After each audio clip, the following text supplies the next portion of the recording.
Sanvi. Today I'm going to be talking about the basics of the piano, how to sit at the piano, the keyboard itself, and the basic symbols and notations. Now we're going to be talking about your levels. So there are about 10 levels in piano. So the starting level is level 1A, and there is also level 1B. So you have to complete both level 1A and level 1B in order to complete the first level. So this is the book I'm using, which is Alfred's Basic Piano Library Lesson Book Level 1A. Okay, I suggest that you use this book as well. Now we are going to be talking about how to sit at the piano. So you want to sit tall. Do not lean back or lean forward, bend your back or anything. You want to sit tall. You want to let your arms or hands hang loosely from your shoulder. You want your shoulders to be relaxed. Don't put it in your shrug position or really back or anything. Just you want them to be relaxed. So, and your feet must be flat on the floor. Do not play around because that could distract you while you're playing the piano. And you can place a bench or stool or anything or a book if you want, if your feet don't reach the floor. So next we're going to be talking about the different kinds of pianos. Pianos come in various sizes and styles. So the first one is a digital piano. It's about the same height as my keyboard and it kind of looks the same. And next is the spinet piano. It's really big and wooden. And we have the next is the upright piano and grand piano. A grand piano is really famous. You might have seen in movies or in other concerts. It's really big and fancy. So here I don't have any of those pianos. I'm using a keyboard. So it has the same amount of keys as the other big wooden keyboards. Pianos, I mean. So it has, which are 88 keys. So this piano has 88 keys. Next, we are going to be talking about your fingers. Your fingers are numbered. So having your fingers numbered helps you play the piano more easily when you go do advanced songs and tunes. So now I'm going to be showing you how my left hand or your left hand or anyone's left hand is numbered. So your thumb is 1, your pointer finger is 2, your middle finger is 3, your pinky finger is 4, and your ring finger is 4, your pinky finger is 5. Same goes with your right hand. Thumb is 1, pointer finger is 2, middle finger is 3, ring finger is 4, and pinky finger is 5. So you can count like this: 1, 2, 3, 4, 5. Same as right hand. 1, 2, 3, 4, 5. And we're going to be talking about how your fingers are positioned.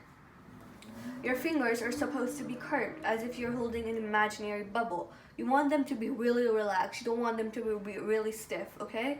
Because if your fingers are stiff, it's going to hurt you and you can't play the piano as well as you would if your fingers are relaxed. So you want to use the tips of your fingers while you're playing the piano. So the tip is the top part here. You do not ever want to use the pads of your fingers. The pad is this much more meatier and larger area of your finger. So using your pads will slow you down while you're playing the piano. So you always want to use the tips. And whenever you use the pad, your posture is disturbed. So your fingers are supposed to be like this, but when you use the pad, it's going to go like that. So that's never a good thing. Next, we're going to be talking about the keyboard. As you can see, the keyboard is made of the white and black keys. The black keys come in groups of 3 or 2 and 2, and there is a pedal here. There are usually 3 pedals in big wooden pianos, but I have the basic pedal right here. So the pedal is used in more advanced songs. When you play a key and hold the pedal down, it's going to hold your key even if you're not playing it. So for example, even if your finger is not holding it. So without the pedal, it's going to be sounding like this. But while you're pressing the pedal and you're pressing the key, it's going to drag it. But we're not using the pedal now. Just forget about it. And then now we're going to be talking about the middle C. So the middle C is a note. It's C. There are 7 notes in there are 7 white key notes in piano. So that is C, D, E, F, G, A, B. So C, D, E, F, G, A, B. So the middle C is in the middle of the piano. So this is the whole length of the piano, and the middle is somewhere around here. Okay, and then the C is right in front of the group of 2 black keys, so which is right here. This is your C. And C's, this is also a C. C's are all over the piano, but there is only one middle C because the C, which is in the middle, is called the middle C.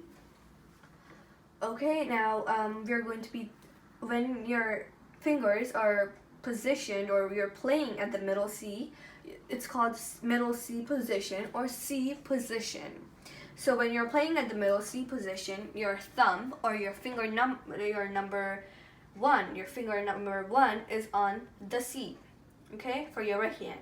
But when you're playing with your left hand at the middle C position, you're right here. So just the next C down from your middle C. So the second group of black keys from the middle C. So this is the first, then the second. This is your C. So your left hand, finger number 5, will be on C, which is your pinky finger. Alright, now we're going to be talking about high and low sounds. The high and low sounds are higher when you go towards the right or up from the middle C. This is your middle C, and when you go play it right here, it's really sharp and high, okay? And then when you go towards the left or down from the middle C, then the notes are going to get really low. They're really low. Okay, now we're going to be talking about the piano tones. The tones of the piano is practically if it's loud, soft, really loud. So that's called a tone. So now when you're playing on a big wooden piano, there is a hammer. So when you play a key, a hammer inside your big wooden piano is going to strike a string, which is it's going to make a noise. So when you're playing a key with really a lot of pressure or force or weight, then it's going to sound really loud. But when you're playing it with less weight, force, or pressure, it's going to sound soft. So when you're playing on a keyboard, which is electric, it's going to work the same, but there are no hammers, key strings, or anything, but it's going to work with the mechanism inside your piano or keyboard. Alright, now that's it for today. Next time, or in the next video, I'm going to be talking about more symbols, right hand notes, keys, staff, and other notes. So see you then. Thank you.